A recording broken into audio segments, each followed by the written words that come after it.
Hello खुलुमबाय बेनिसिमबो राजाखुंगुर YouTube चेनेलाव नोंथांमोनखौ बयखौबो बरायबाय आरो दिनैनि गोदान भिडिअ नोंथांमोनखौ बरायबावबाय।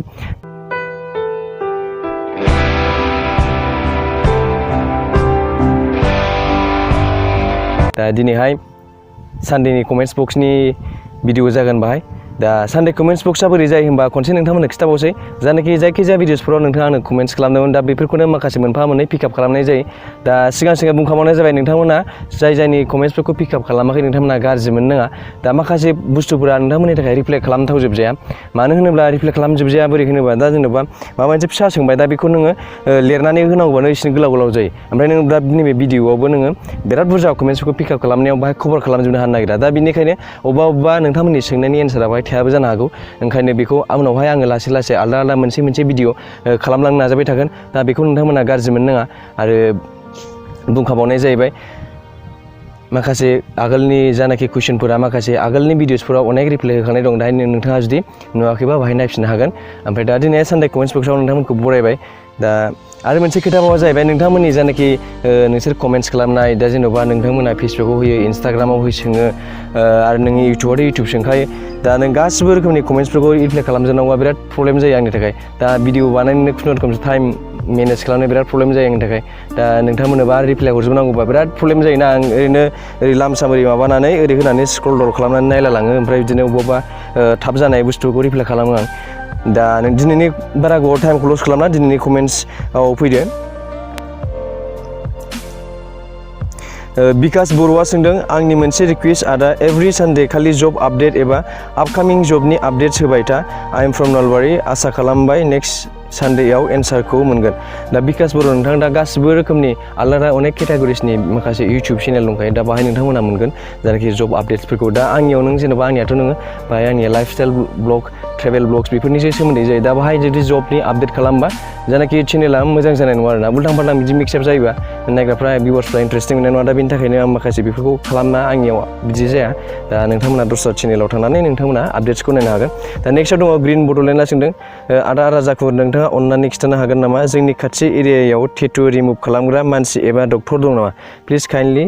दङब्ला खिन्थाहर। ग्रिन बड'लेण्ड दा आं बेनि सोमोन्दै मोजां इनफरमेसन आंनाव गैया। दा नोंथांमोना सोरबा जुदि भिउवार्सफ्रा मिथियोब्ला गाहायाव कमेन्ट्स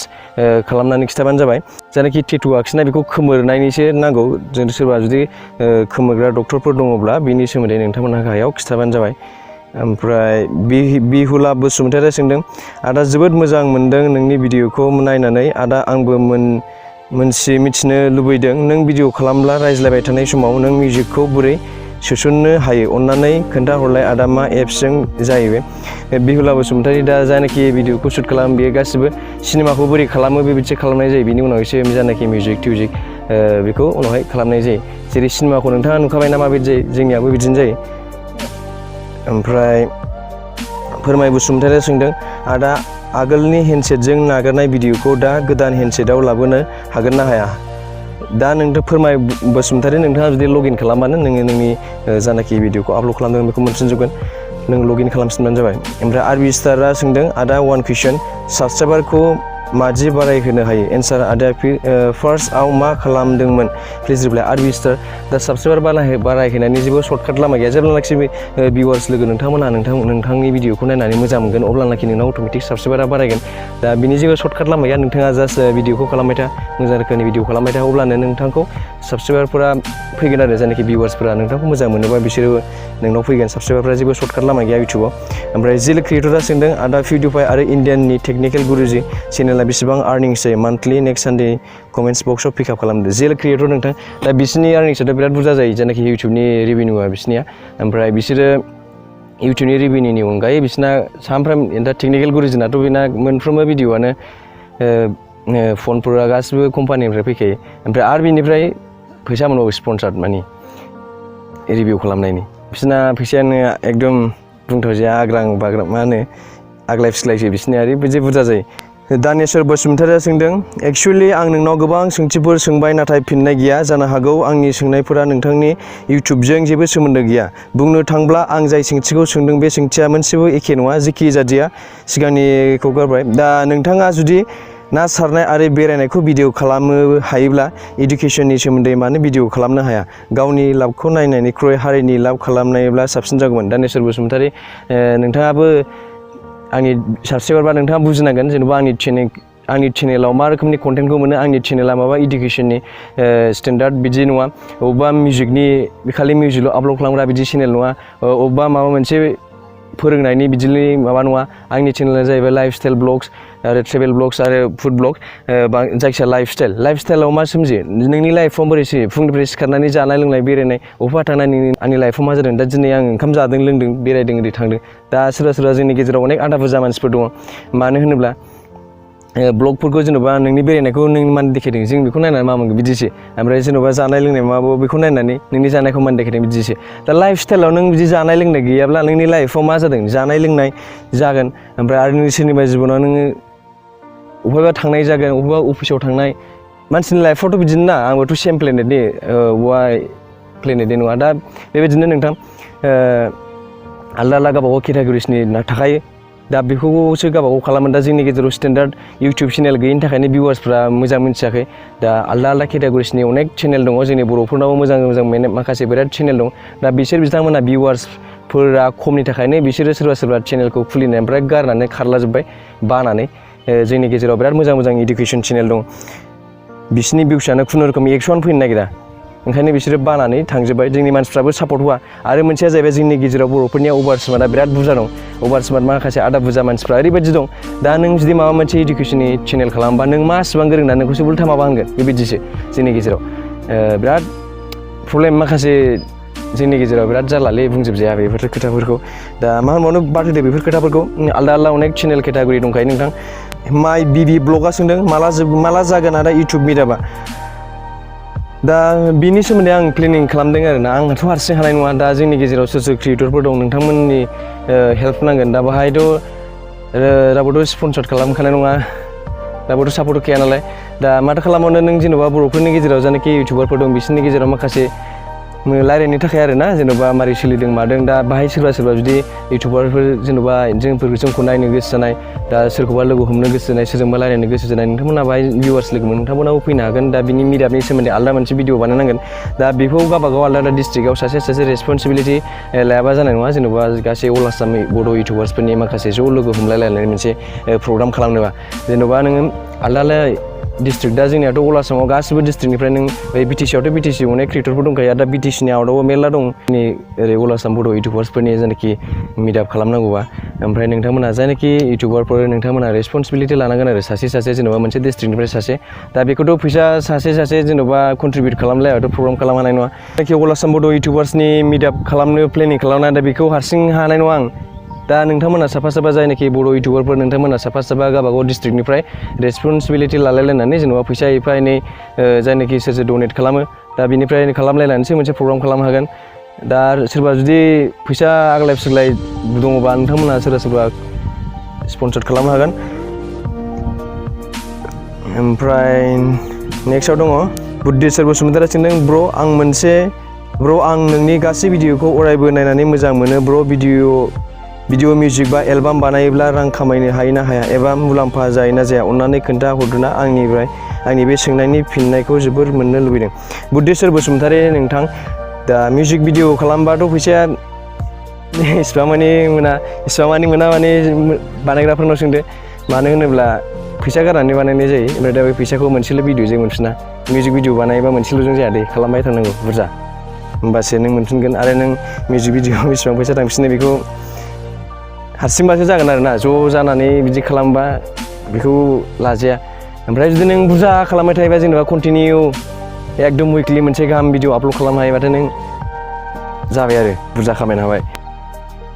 मेदा ब्रह्मआ सोंदों आदा नोंनि भिडिअखौ 10 जनसो नायबा बेसे पेमेन्ट हाबो आदा खोन्थाहरलाय मेदा ब्रह्म 10 जनल' भिडिअ नायनायजों चक्लेट थरसेखौनो मोनजाया 10 जनल' नायनाय मानसि 10थाल' भिउसजों ओमफ्राय बस्क' बरुवा सोंदों आदा राजाखुंगुर आं नोंनाव फंसे खोथा सोंदोंमोन थारैनो आदाया रिप्लाइ खालामगोन मबाइलनिफ्राय मारै फैसा ट्रेन्सफार खालामनो आदा SBI निफ्राय बस्क' बरुवा नोंथाङा नेट बेंकिं खालाम जुदि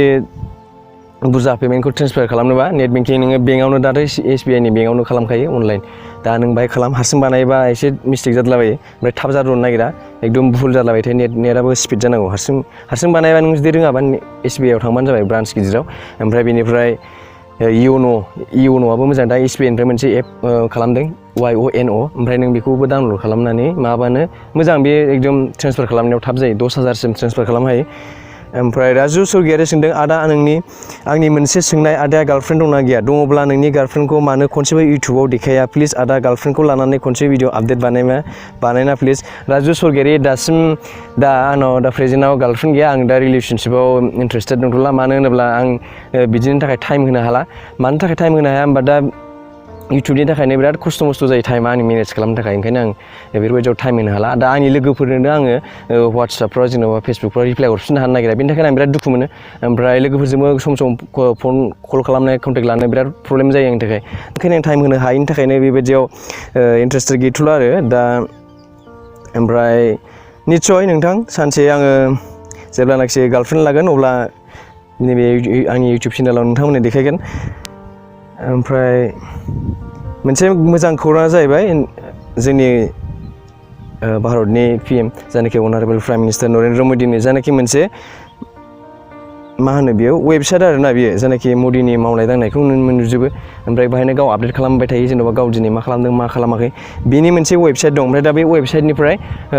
आंनाव बार्थडे दिनै आंनि जोनोम सानमोन दा दिनै आं 23 इयार्स जाबाय गाबोननिफ्राय 24आव हाबगोन दिनै 23 इयार्स थागथि जाबाय ओमफ्राय दा बे वेबसाइटनिफ्राय नरेन्द्र मदिनिफ्राय आंनाव ग्रिटिंस फैदों बेयो जाहैबाय माने आंनि बार्थडेनि उइस खालामहरनाय आरो जेनेबा दिनै आंनि बार्थडेखौ उइस खालामहरनाय गावसोरनि टिमनिफ्राय अट'मेटिक फैयो ना मायोथाय आंबो मोजां मिथिबा ओमफ्राय दा नेक्स्टआव फैदो मानजा ना मा होननांगौ मानजा बसुमतारी ब्र आंना ATM-आ ब्लक जाना दं आरो फैसायाबो दंमोन बेखौ दा मा खालामनाया मोजां जागोन नेना थाबाय मानजा बसुमतारी नोंथाङा बेंकआव थांनानै स्टेट बेंकआव थांनानै रायज्लायहैबानो जाहैबाय नोंनिया ब्लक जादों दा नों बेंकआव थांनानै नोंनि प्रसिडिउरखौ मिथिजोबगोन मा खालामनांगौ मा डकुमेन्ट साबमिट खालामनांगौ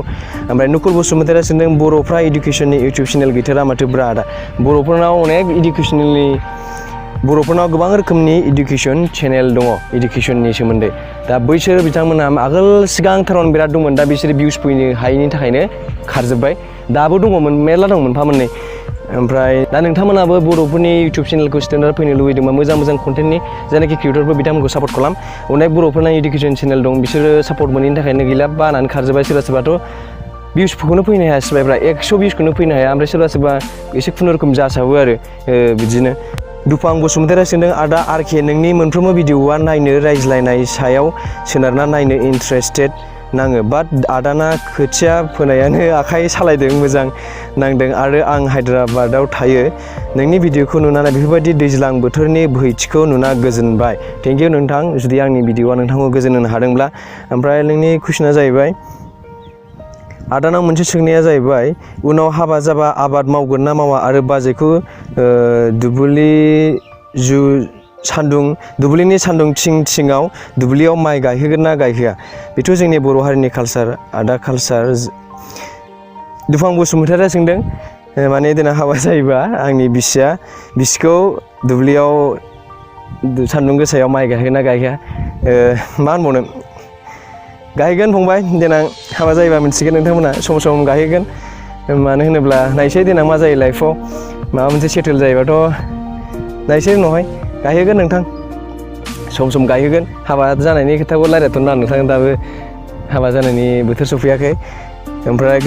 गोरोब बसुमतारीया सोंदों आदा लेपटपजों मा अनलाइन आर्निंस खालामनो हायो जेराव आर्निंसआ दैलि $10 to $100 गेजेराव जायो गोरोब बसुमतारी दा नैबे नोंथांनि एन्सारखौ होजोबनांगौ भिडिअआ बिराद गोलाव जागोन दा ओमफ्राय गेवलां बिया सोंदों हाइ ब्र नोंनि चेनेलाव दिनैसो फार्स्ट टाइम साबस्क्राइब खालामनायजों लोगोसे आंनिफ्राय मोनसे कुइसन इउटुबाव मनिटाइजेसन एप्लाइ खालामबा नामफोरखौ चेन्ज खालामनो हायो ना हाया नामखौ चेन्ज खालामनो हायो खालि गुगल एडसेन्स एकाउन्टनि नामखौल' चेन्ज खालामनाङा नोंनि चेन्जना बोरै खालामनाङा होनोब्ला नोंनि गुगल एडसेन्स एकाउन्टआव मा नाम दं बेजों बेंक पासबुकजों एखे जानांगौ ओमफ्राय नेक्स्टआव दङ बेनो लास्ट कुइसना जुदास बसुमतारीया सोंदों आंबो ब्लग भिडिअ खालामनो नाथाय सापर्ट खालामा माथो लै आदा मादि सापर्ट मोनगोन please help me please reply Judas Basumatary बेनि एन्सारा जाहैबाय इउटुबाव साक्सेसफुल जानो जेबो सर्टकाट लामा गैया दा नोंनाव मा सोरबादिया जेरै साबस्क्राइब खालामगोन होनोब्ला जेब्लानाखि मानसिफ्रा नोंनि भिडिअखौ नायनानै मोजां मोनगोन अब्लानाखि नोंथांनि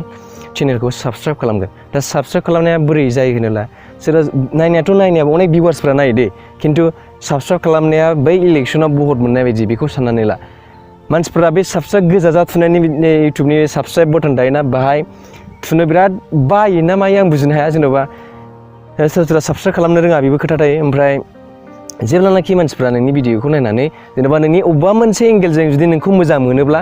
भिउवार्सआ नोंखौ साबस्क्राइब खालामगोन जाहाथे नोंथांखौ उनाव लोगो मोनफिनो दा बेनि थाखाय दा नोंनियाव जुदि बै जायनाखि भिउवार्सखौ नों जेबो मोनफ्रोमबो बबेबा एंगेलजोंबाबो नों बिनि गोसोखौ नोंनिसिम लाबोनो हायासैबा बेथ' निस्सय साबस्क्राइब खालामनाय नङा बेबायदिनो दा दिनैनि भिडिअखौ बाहायनो फोजोबनोसै भिउवार्स लोगो नोंथांमोना माबाफोर बुंफ्लांदोंबा गाज्रि दा मोनसै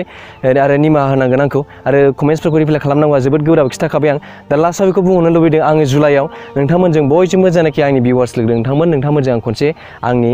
मिटआप खालामगोन दा नोंथांमोना सोर आंजों खाथियाव फैनानै आंजों रायज्लायनो गोसो आरो सोर माबा मोनसे बायदिसिना रायज्लायनो बेफोरनि सोमोन्दै गासिबो डिटेल्स जाजोबगोन दा बाहाय आङो उनावहाय जुलाइआव मिटआप खालामसै जुलाइआवनो बयजोंबो नोंथांमोनजों लोगो हमजोबगोन आं ओमफ्राय नोंथांमोना जाय फैनो गोसो फैनो हागोन आं उनावहाय इनफरमेसन होगोन बेफोरखौ बाहायनो गासिबो नोंथांमोना गासिबो सोंनायनि एन्सारखौ मोनजोबगोन दा बाहाय होजोबनांगौआ गोब्राब ओमफ्राय आरो लाइभ खालामगोन आं मालाबा टाइम जाया लाइभनि थाखाय एकदम नोंथांमोनाबो जेन'बा टाइम मिलायाना दा आंबा जेन'बा बबे टाइमाव फ्रि आरो नोंसोर बबे टाइमाव फ्रि दा बेनि थाखायनो भिडिअखौ बाहाय फोजोबनोसै उनाव लोगो मोनफिनगोन गाबोन समफोरनो दा दिनैनि भिडिअखौ बाहाय फोजोबनोसै एसेनोसै गोजोन्थों बयनिसिमबो बाय बाय आरो नोंथाङा जुदि आंनि चेनेलाव गोदानब्ला चेनेलखौ साबस्क्राइब खालामदो आरो साबस्क्राइब खालामखानायबा जेबो खालामनाङा खालि लाइकल' होदो आरो नोंथाङा जुदि आंनि गोदान नटिफिकेसन लेटेस्ट भिडिअफोरनि आपडेट्स मोनबाय थानो थाखाय आगदाथिंनि बेल आइकनाव प्रेस खालामदो बाय बाय